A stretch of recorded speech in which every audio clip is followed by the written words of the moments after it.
Soeharto File, Sisi Gelap Sejarah Indonesia, ditulis oleh Asfi Warman Adam. Masa kecil Soeharto tidak bahagia. Ibunya seorang petani yang sakit-sakitan setelah melahirkan dirinya. Masa kecil dan remajanya dilewati dengan tinggal dari satu kerabat ke kerabat lainnya. Kemudian setelah dewasa, ia masuk ke Nilo dan Peta, serta berkarir dalam tentara nasional. Tahun 1946, ia menjadi komandan Resimen 3 dengan pangkat Letnan Kolonel. Tahun 1967, ia diangkat menjadi Presiden Indonesia. Perhatian Soeharto yaitu pada pemulihan ekonomi yang sangat merosot di akhir pemerintahan Soekarno. Indonesia segera memulihkan hubungan dengan Malaysia, kembali menjadi anggota PBB, mendukung pembentukan ASEAN, dan kemudian menjadi motor penggerak organisasi regional tersebut. Super Semar yang kontroversial itu tidak dibuat oleh Presiden Soekarno dengan sukarela. Soeharto diuntungkan dengan adanya percobaan kudeta yang gagal.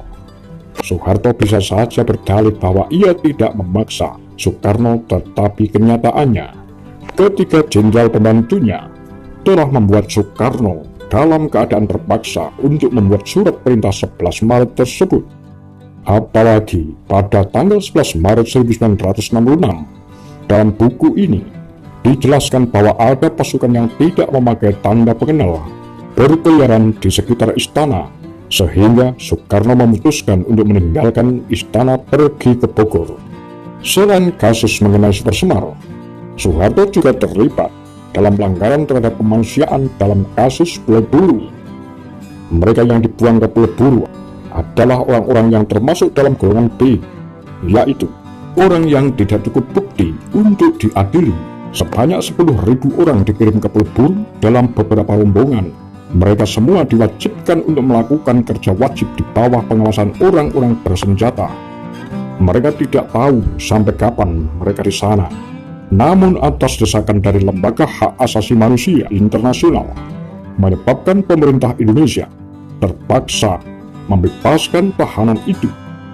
Pada tahun 1979, berdasarkan analisis struktur Kopkamtib yang berada langsung di bawah Presiden dan rantai komando Panglima Kopkamtib sampai ke pelaksana di lapangan, dan dengan melihat jabatan-jabatan rangkap yang dalam waktu bersamaan dipegang oleh Soeharto, sangat terlihat bahwa dia terlibat dalam kasus penahanan di Pulau Buru.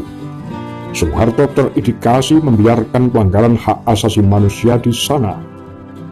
Banyak informasi yang terungkap dalam buku ini sehingga bisa menambah wawasan kita mengenai kejahatan-kejahatan yang dilakukan oleh Soeharto. Namun buku ini ditulis dengan bahasa yang sulit dimengerti, sehingga membutuhkan konsentrasi yang penuh untuk bisa memahami isi dalam buku ini.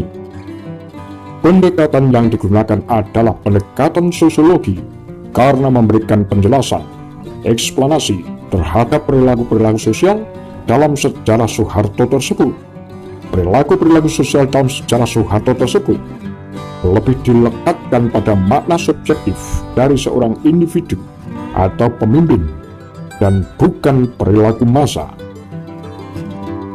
Demikian kura-kura, takar lambe sundel.